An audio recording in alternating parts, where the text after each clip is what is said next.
started with a broken coffee mug. I was exhausted, the kind of bone-deep tired that comes from running a household while raising 2 kids under 5. That morning had been particularly chaotic. Liam, our 4-year-old, had decided breakfast wasn't worth eating unless it was thrown across the kitchen first. Emma, barely 2, was cutting a new tooth and had been up crying half the night. The dishwasher had chosen that exact moment to start making an ominous grinding noise, and somewhere in the chaos I'd knocked over James's favorite coffee mug, shattering it on the tile floor. Great, I muttered, grabbing the broom while simultaneously trying to keep Emma from crawling through the ceramic shards. Just what I needed today. That's when James walked in, dressed in his crisp button-down and slacks, ready for another day at the accounting firm. He took in the scene, food splattered across the walls, Emma wailing in her high chair, Liam hiding under the table, and me in yesterday's yoga pants, sweeping up broken ceramic with unwashed hair and dark circles under my eyes. "What happened to my coffee mug?" he asked, his voice tinged with annoyance. "It broke," I replied, too tired for a more detailed explanation. He sighed, checking his watch. "I'm going to be late. Can you make me another coffee to go?" I straightened up, broom in hand. "I'm a little busy right now, James. Can you make it yourself?" "I don't have time for this, Rachel," he said, his irritation growing. "I have the Peterson audit today, and I need to be focused." "And I need an extra set of hands," I shot back. "I've been up since 5 a.m. with Emma, Liam's in one of his moods, the dishwasher's broken, and I haven't even had a chance to brush my teeth yet." He rolled his eyes. "Come on, it's not like you have anywhere important to be. You're home all day."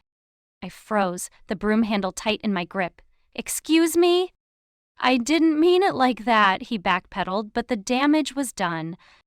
"How did you mean it then?" I asked, my voice dangerously quiet. "It's just..." He gestured vaguely at the kitchen. "You know, you don't work. Not like I do.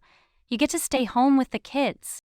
"Get to?" I repeated, a hollow laugh escaping me. "Like it's a vacation?" "That's not what I said." He was defensive now, glancing at his watch again. "Look, I really don't have time for this. Can we talk later?" "Sure," I replied, suddenly calm. "We can talk later." He gave me a quick, distracted kiss on the cheek and hurried out the door, leaving me standing in the middle of the chaos, the gravity of his words sinking in. "It'll work. Not like I do." After 5 years of marriage, 3 years of parenthood, thousands of meals cooked, mountains of laundry folded, countless stories read, and endless nights spent soothing crying children, my husband had just told me I didn't work.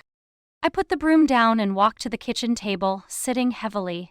Emma's cries had subsided to whimpers, and Liam was cautiously emerging from under the table. I looked around at the mess, at my children, at the endless list of tasks that awaited me that day, and something inside me shifted. James and I had agreed when Liam was born that I'd pause my teaching career to stay home with the kids. It made financial sense given the cost of childcare, and I'd loved the idea of being there for all their early milestones. But somewhere along the way, my work had become invisible to him. The clean clothes in his drawer, the stocked refrigerator, the scheduled doctor appointments, the functioning household, all of it had become expected rather than appreciated. I picked up my phone and called my sister Kate. "Hey Rach, what's up?" she answered, the sounds of her office in the background. "Remember how you invited me to come stay with you for a few days?" I asked. "Is that offer still open?" "Of course," she said, surprised. "Everything okay?" "No," I replied honestly, "but I think it's about to be." That night, after the kids were finally asleep, I waited for James in the living room. He came home late, looking tired but triumphant. "The Peterson audit went great," he announced, loosening his tie as he walked in. "Sorry about this morning. Rough start to the day, huh?" "We need to talk," I said, cutting through his attempt at casual conversation. His expression changed, sensing the seriousness in my tone. "About what?" "About what you said this morning? About me not working." He sighed, collapsing onto the couch. "Rachel, I already apologized. It was a hectic morning and I spoke without thinking." "But you meant it?" I pressed. "You genuinely believe that what you do is work and what I do isn't?" "That's not fair," he protested. "I know you work hard with the kids." "Do you? Because this morning you made it pretty clear that you think staying home with them is some kind of luxury, like I'm on an extended vacation while you're out there in the real world." "I never said that," he insisted. You didn't have to. It was implied when you said, I didn't work like you do, as if managing a household and raising 2 children isn't real work because I don't get a paycheck. He ran a hand through his hair, frustration building. What do you want me to say, Rachel, that your job is hard? Fine, it's hard, but you're home all day. You can take breaks if you need to. You don't have bosses breathing down your neck or clients threatening to pull their accounts. And there it was. The truth behind his morning comment laid bare in our living room. I felt a strange calm settle over me, my decision crystallizing. I'm going to stay with Kate for a week, I said quietly. That got his attention. What? Why? Because you clearly have no idea what my days are like, and I think it's time you found out. So what, this is some kind of punishment? He asked incredulously. No, it's an education. You think staying home with the kids is easier than your job? Then you should have no problem handling it for a few days. Rachel, be reasonable. I can't just take a week off work. Work from home, I suggested. That's what I did when I was grading papers during my maternity leave. Besides, how hard could it be? You're just staying home all day, right? He narrowed his eyes, recognizing his own words thrown back at him. This is ridiculous. We can't afford childcare for a week just so you can prove a point. I already called Mrs. Gonzalez next door. She can watch the kids during your important meetings. I'll pay her from my personal savings. I stood up, my decision final. I'm leaving on Sunday. I'll be back the following weekend. And what am I supposed to do while you're gone? He asked, his voice rising in panic. Everything I do, I replied simply. Feed the kids, clean the house, do the laundry, handle bedtime, make doctor appointments, fix the dishwasher, grocery shop, pay the bills, and manage to keep everyone alive and relatively happy. You know, the stuff I do when I'm not working. I left him sitting there, mouth slightly open, and went to pack.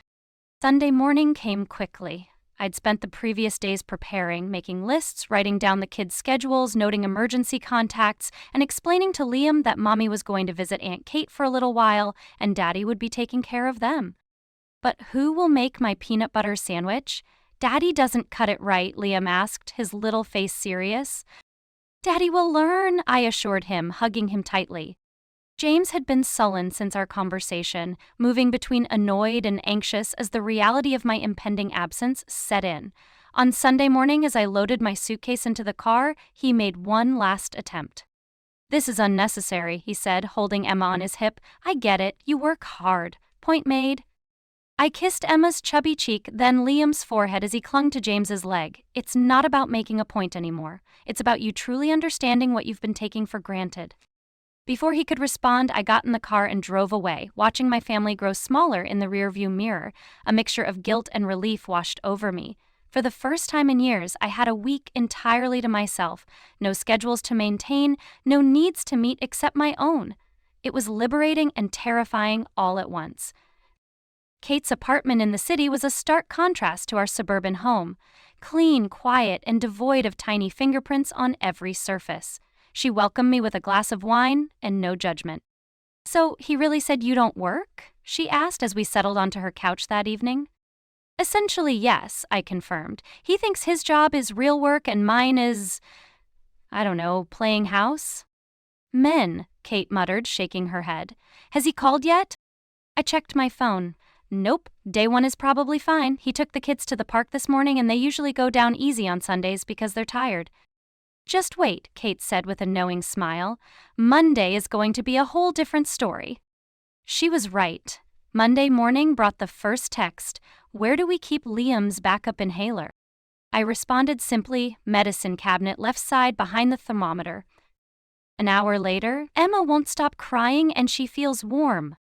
I fought the urge to call immediately, reminding myself why I was doing this. Check her temperature. If it's over 100.4, call Dr. Phillips. Her number is on the fridge. The texts continued throughout the day, each one more urgent than the last. By evening, when the kids should have been in bed, James called. Rachel, Liam won't go to sleep. He keeps asking for you and the special song. What special song? I could hear Liam wailing in the background. You are my sunshine. I sing it every night while rubbing his back in circles. Oh, he sounded defeated. And Emma's diaper rash is getting worse. Use the cream in the changing table drawer, the white tube, not the blue one. There's a difference, he asked, exhaustion evident in his voice. Yes, James, there's a difference. I hung up, feeling a twinge of sympathy but reminding myself this was necessary. Tuesday brought more of the same, but with an added layer of work stress for James. His texts were shorter, more frantic. Conference call in 10, both kids screaming, "Help!" Dishwasher still making noise, what do I do? Out of clean bottles, how often do you wash these? Liam flushed a toy. Toilet overflowing, calling plumber. I provided brief, helpful responses, but resisted the urge to rush home and fix everything. This was the point. This was the work he didn't see. By Wednesday morning, the tone of his messages had changed. Gone was the frantic energy, replaced by a weary acceptance. Mrs. Gonzalez, coming at 1 for my team meeting, had to reschedule other calls. Making mac and cheese for third meal in row. Kids don't seem to mind. How do you do this every day? That last text struck me. 3 days in, and he was already acknowledging the difficulty. It was a start. That evening, as I was enjoying a quiet dinner with Kate, a text came through that made my heart ache. I'm sorry. Just that. 2 simple words that spoke volumes. I stared at the screen, debating how to respond. Before I could decide, another text followed. I had no idea at all. Please come home.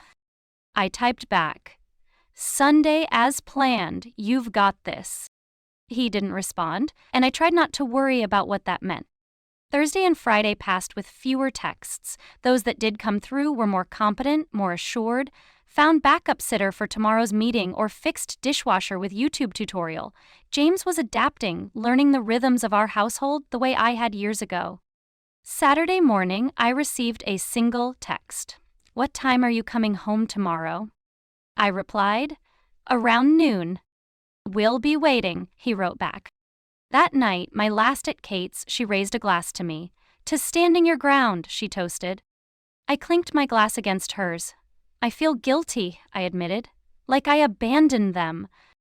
You didn't abandon anyone, Kate assured me. You took a week for yourself after years of giving everything to everyone else. That's not abandonment, that's self-preservation. What if he's still angry? I wondered aloud. Then he missed the point entirely, she said firmly. But I don't think he is. Sunday arrived bright and clear. As I drove home, butterflies danced in my stomach. What would I find? A disaster zone? An angry husband? Children who were upset with me for leaving? I pulled into our driveway at exactly noon. The front yard had been mowed, the porch was swept clean. These were good signs. I barely had my key in the lock before the door flew open. Liam launched himself at me, wrapping his arms around my legs. Mommy, you came back, he cried as if I'd been gone years instead of days. I scooped him up, burying my face in his neck. Of course I came back, silly. I told you I would. Emma toddled up behind him, arms outstretched, and I knelt to embrace them both, my heart swelling. Over their heads I saw James standing in the hallway, watching us. He looked different. Tired, yes, with stubble on his usually clean-shaven face, but there was something else in his expression. A new awareness, perhaps. A newfound respect. Welcome home, he said simply. I stood up, still holding Emma, while Liam clung to my legs. Thanks. We looked at each other for a long moment, all our years together hanging in the balance of this reunion. Then he stepped forward, wrapping his arms around all 3 of us.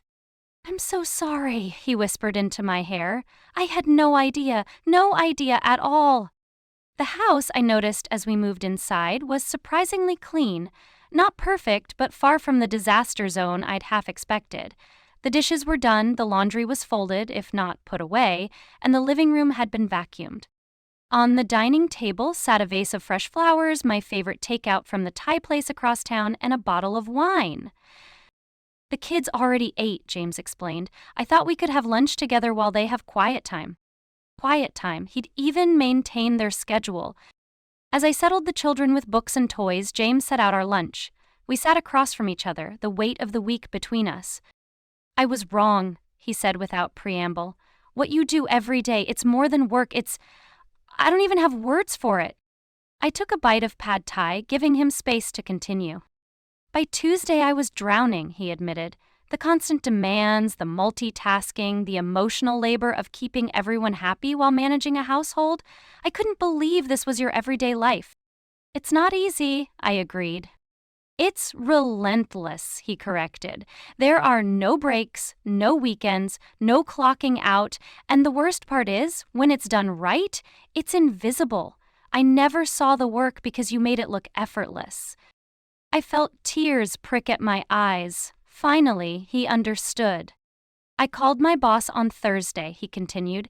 I'm switching to a more flexible schedule, 4 days in the office, 1 day working from home, and I'm taking Fridays off this summer to be with the kids. I blinked in surprise. James, you don't have to. Yes, I do, he interrupted. This isn't just about giving you a break, though you deserve that. It's about being present for our children, about sharing the load fairly, about respecting that your work is just as valuable as mine, paycheck or not. The tears I'd been holding back spilled over. Thank you. He reached across the table, taking my hand. No, thank you. For having the courage to show me what I couldn't see on my own. We finished our lunch in comfortable silence, both processing the shift in our relationship. Later, as we put the kids to bed together, I watched James singing You Are My Sunshine to Liam while rubbing his back in perfect circles. He'd learned. He'd paid attention. That night, as we lay in bed, James turned to me. I'm curious about something. What's that? I asked. What did you actually do all week at Kate's, besides field my desperate texts? I smiled in the darkness. I slept. I read 3 books. I went to a movie in the middle of the day. I took long showers without anyone banging on the door. I remembered who I was before I became a mom and a wife.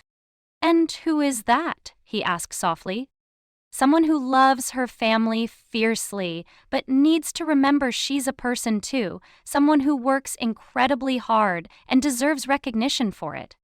He was quiet for a moment. I'm glad you went, he said finally, not just because it taught me a lesson, but because you needed it. And I promise, it won't take you leaving again for me to remember what you showed me this week. I believed him. Not because of the flowers or the takeout or even the clean house, but because of the silence, the absence of excuses, of defensiveness, of minimizing. He had experienced my reality firsthand and emerged with genuine understanding. Sometimes the most powerful statement isn't made with words, but with actions.